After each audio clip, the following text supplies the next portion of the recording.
Ladder diagrams are specialized schematics commonly used to document control logic systems.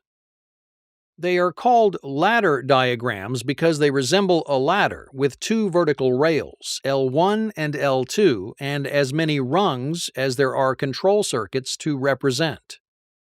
The application of a numbering system allows the ability to reference key components of a complex circuit.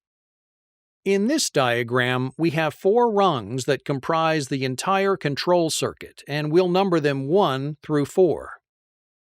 When referencing wires segments associated with each rung, you start at the top left and number every wire between contacts. Thus, you would number the wire against rail L1 and the stop 1 contact as wire 1. The wire between stop 1 and the stop 2 contact as wire 2, and so on across the circuit, with each subsequent wire between contacts numbered sequentially. Any contacts in parallel will be the same wire, so there's no need to number them. Thus, rung 2 and 3 are not numbered.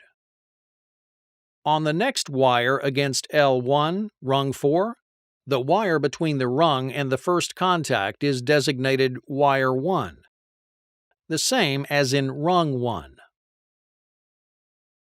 The wire between the L2 and its nearest contact on rung 4 is also assigned the number determined on the first rung, in this case 6.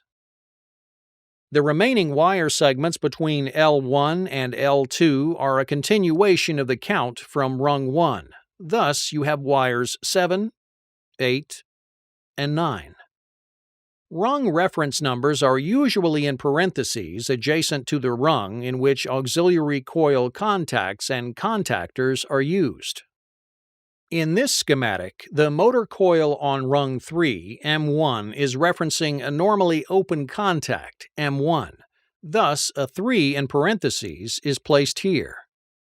This reference number doesn't have a line over it because the M1 contact in this circuit is normally open. However, if the contact was normally closed, it would have a line over the rung reference number.